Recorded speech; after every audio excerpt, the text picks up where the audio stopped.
Greetings, everybody! T-Prower once again. For the final time with this show, we've crossed the threshold into the 20s. Only about half a dozen episodes to go before the end. I've also been given further clarification about the final episode airings. A special behind-the-scenes feature will air on Friday, October 11th.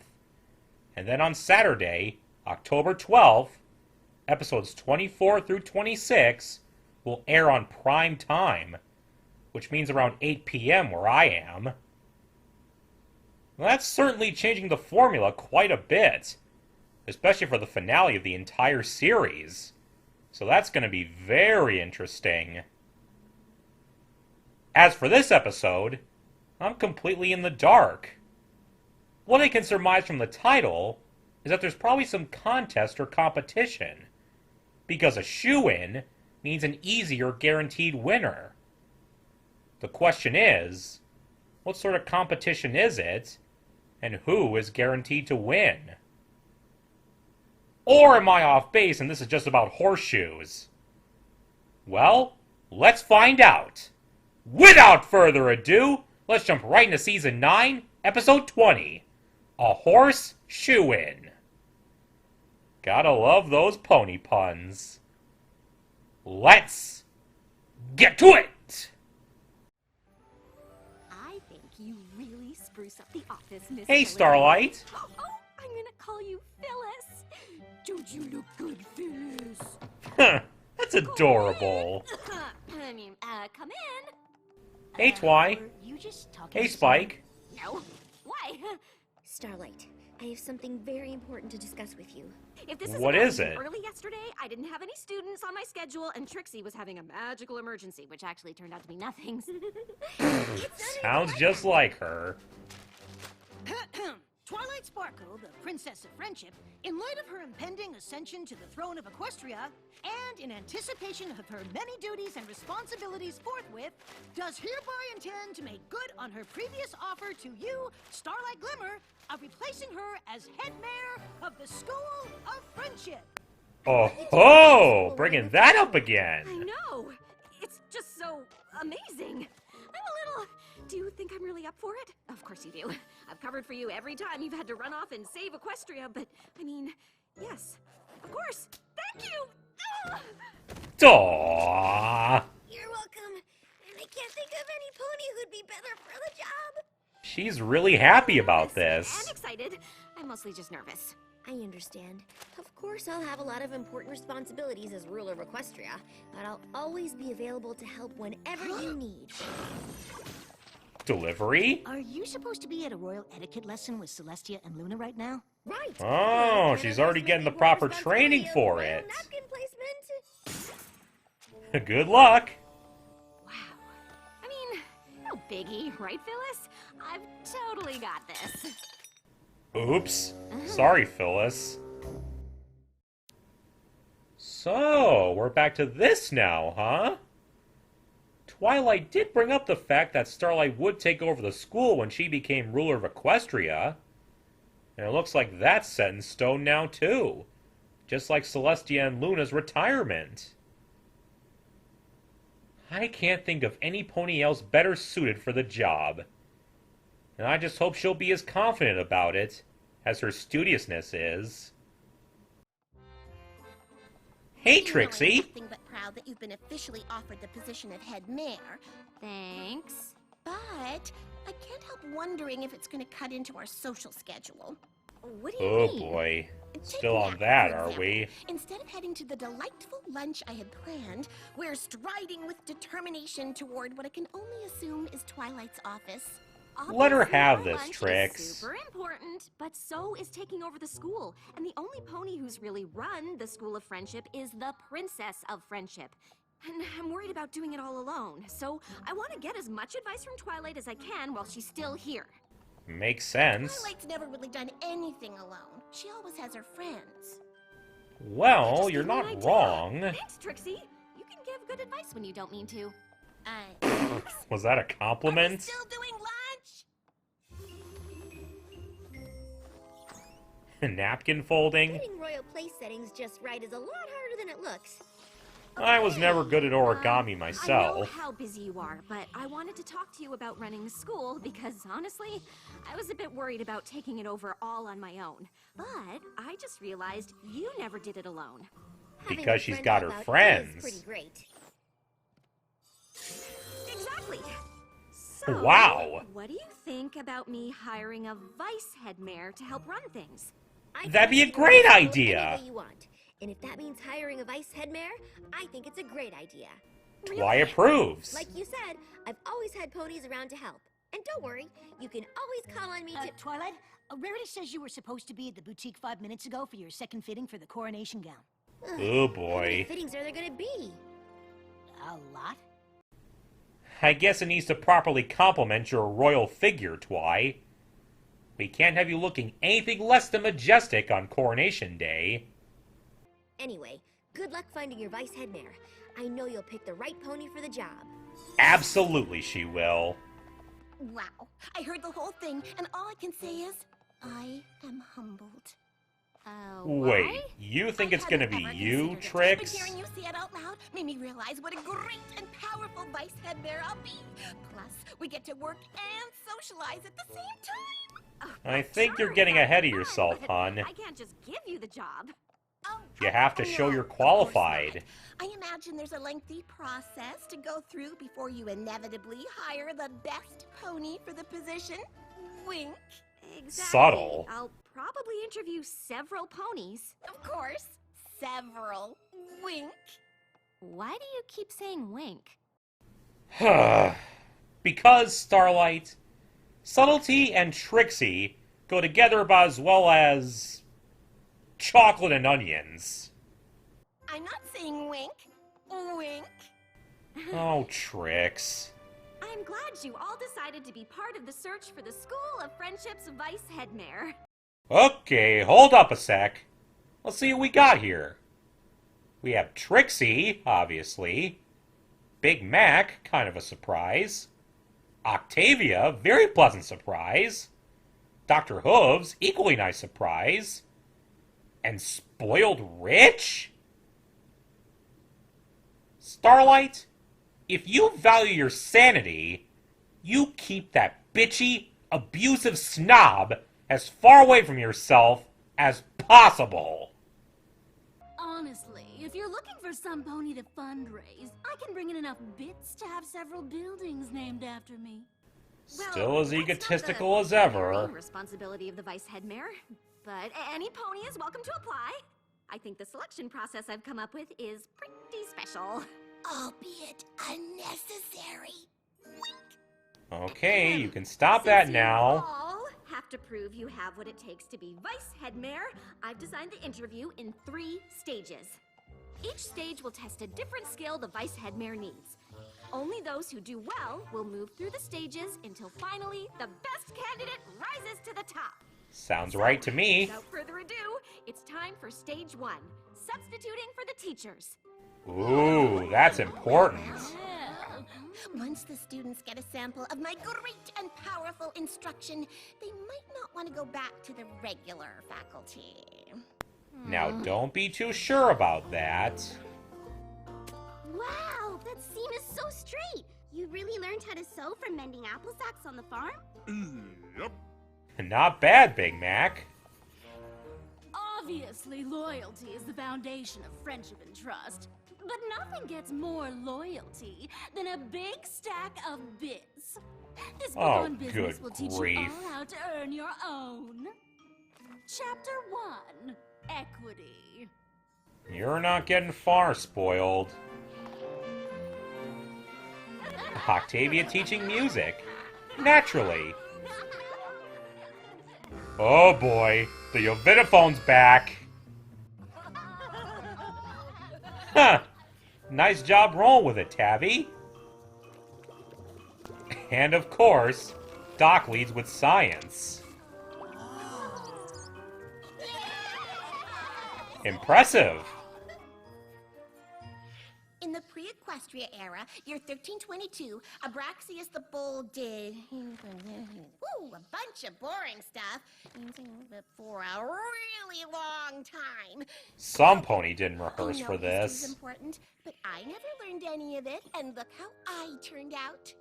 Lovably arrogant?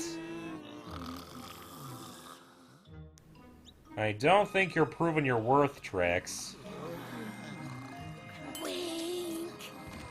Yeah, not setting a good example. Okay, Phyllis. Obviously, those three are moving on. So Big Mac, Doc, and Octavia made it to the second level. No surprises there. But what about the rest? Now, Spoiled, I couldn't care less about. But if Trixie really wants to be vice-headmare, she really needs to start pulling her weight and take this seriously. 'Cause right now, she isn't. Mm-hmm. I think we're in agreement on this one. No complaints here. I know what you're gonna say, but it would be so much fun to have my vice-headmare be a friend. I She know just it needs a little would. more hoof-holding than some of the others, but it could still work out, right? Starlight? Ah, I've given speak this of the a lot pony. thought, and even though I still believe naps are a valid use of class time, you'll be the one running the school. So if you say no naps, then no naps. That should go without I know I can be saying. a little stubborn and not the best listener, but I just can't wait for us to tackle this job as a team. Two great and powerful friends taking on the world. And I know you still have to go through all this interview stuff. Wink. But I just had to tell you how excited I am. Oh, Trixie. See? You're really not I making this told you it easy. could work. Oh. I know how you feel, Starlight. I'd want Trixie to be your vice-headmare too. But just because she's a friend doesn't automatically get her the job. She has to earn it. And if she really understood how important this was, she'd be taking it a lot more seriously than she is. What are we going to do with her? All right, remaining vice-headmare candidates, welcome to stage 2. All of you are here because you performed well, or well enough. Barely Face the passing. next challenge, parent-teacher conferences. The vice-headmare will need to Oh, be that's a master big communicator. one. And I can't think of a better test of that than meeting with our students and their parents or guardians. I eagerly look forward to sharing my love of science with both progeny and progenitors. Doc speaks! An orchestra is made up of different parts, and good communication is the key to harmony. So does Tabby! A lifetime on stage has taught me that good communication is essential to holding your audience's attention, which is why Trixie is also known as a great and powerful communicator. Oh, brother. Life at the School of Friendship is like a song, and although she started out singing her part pianissimo, Ocellus is now soloing fortissimo. Way to go, Cinnamon Bug! Indeed. The science curriculum at the school is somewhat lacking, but Yona has taken to the subject like a yak to smashing. If fostered, I believe she could easily blaze a trail and expand our understanding of science itself. Look at you, best yak! Gallus is a fantastic student. He's even taught me a thing or two about napping. Truly an important lesson. Putting me to sleep? Excuse me? I don't know why I have to come to these things. Take Well, it easy, most Gruff. parents or guardians want to be involved in our students' lives. Maybe we should find a different representative from Griffinstone to be Gallus's guardian. Now hold on a minute. Find one. Let me know! Well, that escalated. You're saying Silverstream is exuberant? Yup. And enthusiastic? That's our Sylvie, Aren't those alright. the same? And are they good? I mean, you could be trying to tell me she's unfocused, but then you might just be explaining that you appreciate her high energy. Nope. Maybe. There Oh seems to be a lot boy. of nuance This here, is and too much I for just want Big to make Mac. sure I understand exactly what you're saying. So what are you saying? Don't pressure the guy. Alice doesn't need to know I'm proud of him, and he certainly doesn't need me trekking all the way to Ponyville. Good, because you're no longer welcome. Whoa, whoa, hold up! Trixie, what happened? I'm not sure, but we'll have one less conference to worry about next semester. That was way out of line. I really appreciate your honesty, Big Mac, and you're right. Parents expect a lot of detailed communication when it comes to their kids. And if you aren't comfortable with that, vice-headmare probably isn't the job for you. Yeah, nope. At least you're a good sport about it, buddy. Starlight, I know why you wanted to see me, and you don't have to worry. You sure about that? It's thoughtful that you'd want to check in on me after my shocking confrontation with Grandpa Gruff, but never fear, I shall recover. Trixie, That's not what we're worried exactly about. What I wanted to talk to you about. You can't get into a shouting match with parents or guardians. For the final stage of the interview process, you'll each have to put together a field trip. And if you really do want the job, I need yours to be exceptional. Because if I had to pick a vice-headmare right now, it wouldn't be you. Take this seriously, I see Trix. what you're doing. Obviously, you're not gonna give the job to some pony else, but you want to see my best. Well, message received. Wink. She Trixie, just doesn't get Great it. and powerful Trixie is about to pull out all the stops. I hope you're ready for the most exceptional field trip to ever grace this school. Glims, I'm sorry, but if you want to get through to Trixie about this, you need to put your hoof down and give her a dose of reality. Because she just refuses to get the picture. Is it wrong for me to think she might actually pull it off? There's always a Oh, chance. don't answer that.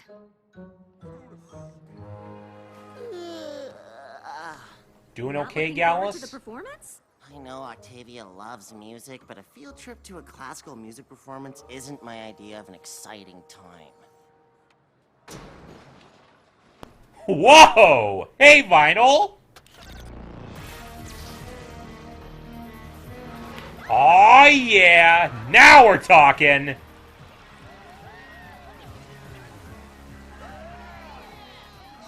I take it back. Ha ha! We'll be arranging field trips. I knew right away I wanted to take you all to my lab. I can Ah, the old laboratory. The quantum field. I am referring to time travel. Ooh, I've been don't working say on that a in front of temporal Glimmy. transportation device. A time chair? Careful, Smolder. 4, 5. Congratulations! You are now 5 seconds into the future. You see, we are all already time travelers. Who's next? That's one way to do it, I guess. Now what? Oh, I hadn't actually thought that much beyond this. Great wickering stallions. Ponies and other students, welcome to the greatest and most powerful field trip of your lives. This ought to Where be on earth good. are we going? I am thrilled you asked, because today we're not doing a normal, old, boring field trip where you go somewhere. Which leaves not what? Au contraire, I could have easily taken you to Froggy Bottom Bog, but we don't need to leave the comfort of the classroom for our field trip. I can bring the field trip to us. Uh-oh. Yikes! Oh, crap baskets. Flash bees! Trixie, what did you do? Get them out of here! Little patch of bog to teleport into the school. I guess I just didn't consider the possibility that a hive of flash bees might have nested there. Didn't think this through very well, did ya? Why am I not surprised?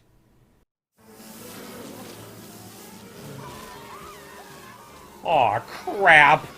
Find Meadowbrook's mask! Who told you bees to nest in my patch of field trip bog? I think you just made them angrier. Trixie, go with the students. I'll handle this. You've got this, Glims. Field trip experience, which you have to admit I did. We'll talk about it later. Move it, Trixie!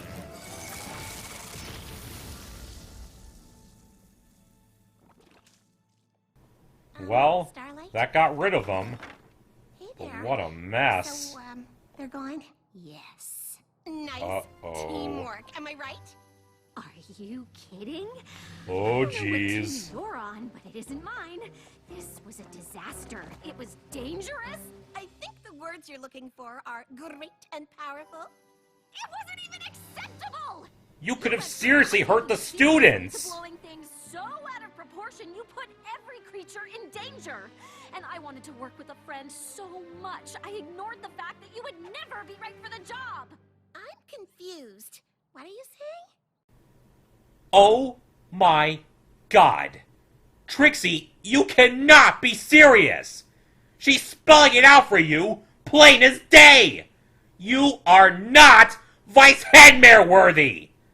At least, not the way you've been going about it! If you place any value on your friendship with Starlight, get that through your skull! I'm saying you'll never be vice-headmare. But I thought you created the position for me.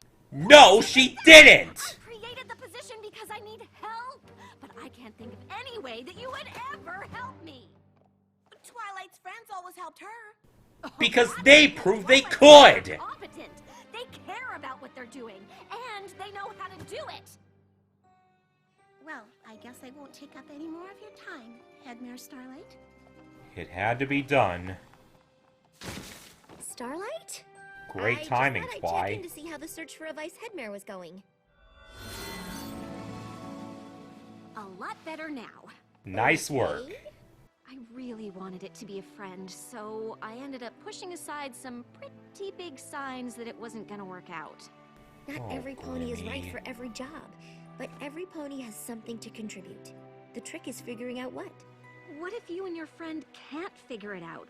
If you have a job to do, you have to decide what's best and be upfront and honest, even if that means you can't work with a friend on it. So Wise advice. I guess that means talking to them at the beginning instead of stringing them along until you get so frustrated you totally lose it and say a bunch of really awful things. I think you've got it, Starlight. Trixie, I know you're in there. Well, you're wrong. Don't be I'm like sorry that, for all those Trix. things I said. I just really wanted it to work out, even though I knew it probably wouldn't. I should have said something sooner. Obviously, Probably. we can't have what we want because I'm terrible at everything and could never help you with anything. Well, I wouldn't say Terrible. that. You have a lot of great qualities. Maybe not vice-headmare qualities, but great and powerful friend qualities. That's true, Trix. Well, you really stand by the ponies you care about. Gallus even said no creatures ever stuck up for him the way you did with Grandpa Gruff. Hey, what do you It would have know? been nice to run the school together, but not every pony is right for every job. Like Twilight I said. know how you take your responsibilities seriously, and maybe I should have known I wasn't exactly a perfect fit.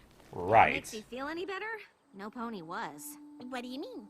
Well, Dr. Hooves has decided to go back to his experiments, and Octavia is worried the responsibilities of vice-headmare will take too much time away from her music. So, Maybe getting a no vice-headmare was vice-headmare? a bad idea. Starlight, obviously you'd like some help, and hiring a vice-headmare is a great idea. But who could it be? Yeah, You who? need some pony who's responsible, like you, and detail-oriented, like Twilight, and smart, obviously. It is a school, after all. It would be nice if I got along with them, since having it be a friend can't work out. Maybe it can. Do you know some pony? And I knew as soon as I read Trixie's Sunburst! it was the exact right thing for me to do. But what about being Flurry Heart's Crystaller? Well, Yeah, that's honestly, true. Now that Flurry Heart's a little older, there really isn't much for me to do outside of the occasional tradition or festival. And working at a school is what I always thought I'd do. I mean, if you'll have me. Are you You're perfect for the job! I had a feeling this would work out. Oh, Trixie, thank you so much. Great job, Trixie. What I want to be and giving good advice when I don't mean to. I suppose I can be a pretty good friend. Yes, you More than can. that, actually. You really did give good advice. And you helped me talk through the problem of finding the right pony for the job. And we know you care about the students. Trixie, Oh, the ho, great ho. powerful advice giver. I think I see where this is And going. students care about her. I think I'll go with friend. Friend is perfect. But there's a position here at the school you might be right for, too. What would you say to being the School of Friendship's new student counselor? Ha ha! I'd say this office needs a bit of redecorating. Potted plants scream desperation. Phyllis, no! Well, that was an abrupt ending. Wow! Now this was quite an episode. What was mentioned as far back as the season premiere is finally taking effect as Starlight Glimmer prepares to inherit the School of Friendship. Major kudos to Ariel Shepard Oppenheim, as well as Kelly Sheridan, Kathleen Barr, Tara Strong, Kathy Wesluck, Peter New, Kazumi Evans, Chantal Strand, Richard Ian Cox, Brian Dobson, and Ian Hanlon. When Twilight first proposed the idea that Starlight would both inherit her castle and become the new headmare of the School of Friendship, it was quite a big shock. However, now the time has come, with Celestia and Luna's retirement and Twilight's coronation drawing ever closer, Starlight couldn't be more excited at the prospect. First making her the guidance counselor of the school was already proof of how much Twilight trusts her former protege, as it showed she knew she was perfect for that role. And now, she feels she's ready to be headmare of the whole school. It's a huge responsibility, but after everything these two have been through, after Starlight's proven time and again how far she's come from the pony she used to be, Twilight has the utmost faith in her. And so do I. However, Starlight's not sure she can handle the school all by herself. And so, after being reminded that Twilight's always had her friends help, she decides to appoint a vice-headmare, preferring that it be a friend she can rely on. It's a good idea, and Twilight approves, and so she starts interviewing a selection of hopeful candidates. Big Macintosh, Dr. Hooves, Octavia Melody, Spoiled Rich of all ponies, and naturally, her best friend, the great and powerful Trixie. She set up a 3-stage interview process to determine who's worthy of acting as vice-headmare. This includes substituting for the teachers, parent-teacher conferences, and field trips. All important tasks that encompass their skills with students and parents, making for a well-thought-out process. As it goes on, Spoiled Rich is automatically ousted after stage 1, thank God, and Big Mac is unfortunately pressured into bowing out after stage 2, though he does it with a good grace, leaving Octavia, Dr. Hooves, and Trixie, the latter of whom is where the problem lies. Ever since these two became friends, over their shared difficulties in making up for their past mistakes, they've had a rather bumpy relationship. Trixie can be pretty self-absorbed, arrogant, and a bit airheaded at times, which grates on Starlight's nerves when she's trying to take things seriously. We saw this to full effect in All Balled Up.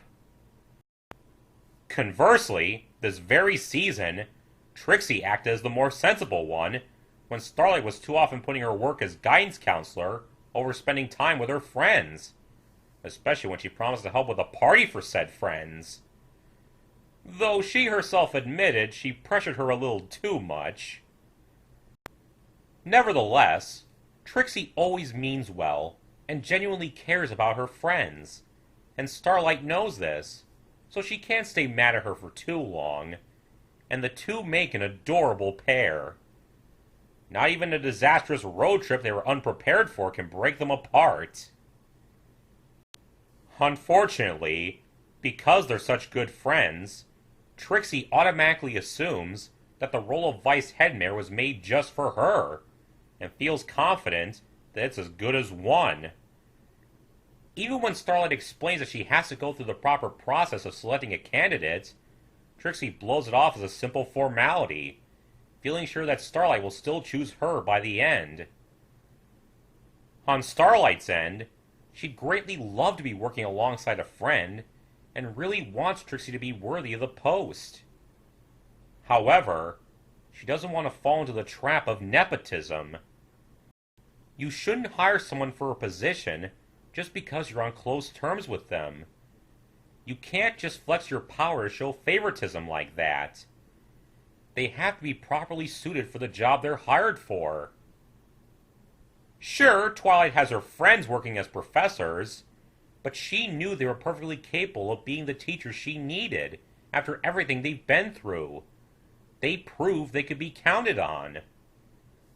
It also reminds me of Harry Potter and the Half-Blood Prince, when Harry, as Gryffindor Quidditch captain, had quite a few close friends on his team. But despite talk of favoritism, he knew they were the best of who tried out, and they proved their worth. Against her better judgment, Starlight keeps Trixie in the running, hoping she might turn things around and prove her capability. But her actions during the interview process show how ill-suited she is. She bores the class she teaches, gets into a shouting match with Grandpa Gruff, which is kinda double-sided, as while a member of staff shouldn't shout a student's parent or guardian, she was right to call him out not caring about Gallus, and trashes a classroom with a piece of bog and a swarm of flash bees. This final act is the last straw. Trixie was not only short-sighted in her actions, but she completely disregarded student safety, and Starlight snaps, finally getting through to her that she's not worthy of being vice-headmare, and never was. It was rather harsh, but since she couldn't get her to understand earlier on, it was kinda needed to make her get the message. Trixie leaves, heartbroken, just in time for Twilight to come back, clean up the mess, and hear Starlight's woes. She explains that not everyone is best suited for every job, and that we have to accept when even a close friend doesn't have what it takes to do that job, no matter how much we want them to. Even though Starlight did try to explain it to Trixie, she still made the mistake of stringing her along even when she knew she wasn't cut out for the job, and not being as straightforward with her as she should have been. All because she really did want to have her best friend work alongside her. She goes to apologize to Trixie, saying that even if she's not vice-headmare material, she still has something to contribute. After all, she gave her the idea to appoint one in the first place, and Gallus was actually touched that Trixie stood up for him when she was arguing with Grandpa Gruff, showing both insight and concern for others. Trixie admits that she should have realized she wasn't cut out for the job, but as it turns out, neither Octavia nor Dr. Hooves could stay on with their responsibilities, so the position is still vacant. Once again showing startling intuition, Trixie figures out the perfect pony for the job. Someone smart, responsible, and detail-oriented. In other words, Sunburst! He himself admits that as Flurry Heart's getting older, his duties as Chrysler are becoming largely ceremonial, and he's always wanted to work at a school, so he's hired as Starlight's vice-headmare. Or would that be vice-head stallion? And now Starlight has her wish of getting to work with a close friend. That's not all, though. Starlight's figured out what Trixie can do to help, even if she's not vice-headmare. After showing a good talent for insight and giving advice, as well as consideration for others, she seems the right candidate to take Starlight's place as guidance counselor. A delighted Trixie accepts, although she's rather hasty in making herself at home, as her first act is to throw out Starlight's office plant and secret confidant, Phyllis, much to her horror. Granted, she never properly explained why she was so attached to a philodendron, but that was still a major whoops on Trixie's part. Well, that aside, I'm sure Trixie will do just fine, and hopefully Starlight can get a new plant to spruce up her new headmare's office. Unless Phyllis can be nurtured back after being dumped in the trash. Which she probably can. As my friend pointed out, she wasn't dumped in leaves first, so she's probably fine. One thing's for sure, things are never gonna be the same again. They'll be even better! Until next time, see ya!